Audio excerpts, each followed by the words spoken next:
Hey everybody, it's Rob from Flailthroughs. This is Gundam Battle Operation 2, and this is a guest round from DemolitionHound, who is in the Gym Cannon 2.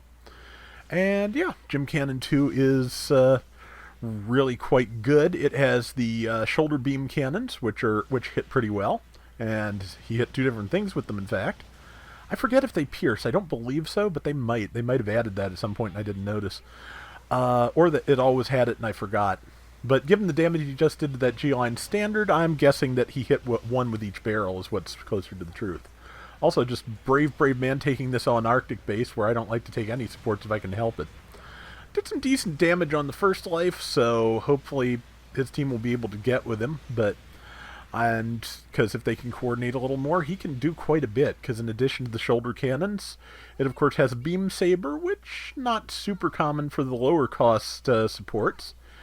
And also the gym rifle as a hand weapon, which is an excellent machine gun. So yeah, there's a lot of possibility here. It just depends on how well he can coordinate with the rest of the team. So if everybody stays in the same basic geographic location, then that's a good start. Yeah, and he kind of wisely just turned away from that thing that was almost dead, knowing that somebody else would be after it. Speaking of knowing who would be after what, that Red Rider was right up on him. And this Isaac's going to die. And here comes the Red Rider. Tried it again. Didn't work again. Yeah, you can't just do a frontal assault with these things, because you will get grabbed. Another good kill there, yeah. So, yeah, the Red Rider, as you can see, is now backing off, because it has, played its best card a couple of times in a row and gotten stopped. So it's time to kind of back off and reassess. Also, once you get focused by 3 or 4 people in a raid, well, in anything, but especially a raid, you're done. So, yeah. The Red Rider's going to have to go back and, coordinate with its team a little better, honestly, I think. Demo's team did a pretty good job there of just holding off everything. And, like I started to say there before things got really hectic, Demo was wise to switch off of that one Gelgog after it was downed and nearly dead, because pretty obvious his teammates were going to take care of it, and that's something I've been trying to do more. Just kind of sometimes when something is nearly dead and you're in danger of being overwhelmed, you kind of have to just let go of your ego and let the points go and go stun something else and work on it, because it's much better to just let things be when you know your teammates have a handle on them, when you can go and get something else done. Yeah, Red Rider had a slightly better approach this time. Went with the melee. I honestly would not have used the machine gun to do damage and let Demo know I was there, unless I was committed to doing enough to stun. Because yeah, doing the stun and then going in for standard saber, that could work, but just doing a little bit of tick damage right there, yeah, no. Okay, actually got some damage in on Demo, but the tackle was enough to finish it off, especially. No, I think that's right. Its version of Hades only, which I believe is Arius, just increases speed. There's no defense penalty for that version. So yeah, that makes a difference.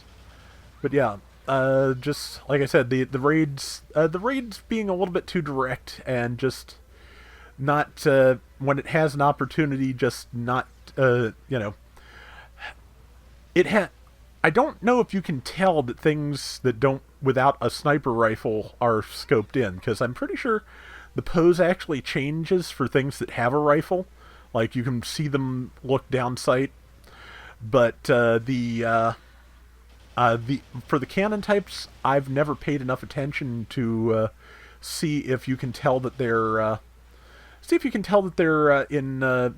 in snipe mode or not. Because if they're scoped in, that Red Rider could have just approached, and it would have been fine. But again, unless there's a change in the pose and/or the pilot was very observant, no way to tell that for sure. But Demo's held it off a good 2 times already. It was one of the generals that finally took him out, and it took him some time, because yeah, he's paying good attention to his surroundings, and yeah, he is ready for that Red Rider to just go ahead and try and go after him. So, and yeah, a lot of damage here to the G-Line standard. Teammate that was on it blew up, so good time to just try and... somebody else got it as it went around the corner. That works. And 3202 to that, I think it's the Vish Donahue Gelgug. Here comes the Red Rider again. It opened with a tackle, and it actually has an opening this time, but wasn't quite fast enough. Okay, yeah, it finally actually landed some damage. It pretty much had to, get Demo to use his tackle, and then, oh, good timing on that tackle. I would have died so many times trying to do that right there. But yeah, that just, the timing of getting through the spin with the tackle, really impressive. But yeah, that's the Red Rider is starting to get it, but yeah, Demo's got a really good handle on it so far. Half the trick is trying to get somebody to use their tackle without using your own. I tend to tense up and end up using my tackle too, so that it's just kind of even. But because if the teammates were ready and Demo had stunned that Red Rider, it wouldn't have gotten any farther. But it's only by virtue of the fact that Demo was mostly by himself that it was able to get in.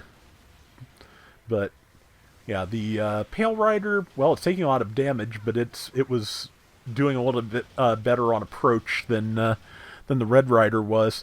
Approach is the hardest thing in this game, I think, because, well, that's basically when it comes down to who knows what their mobile suit can do better, who is better at using their resources, who knows both of their hitboxes better, because that's what it comes down to, especially when you go into melee.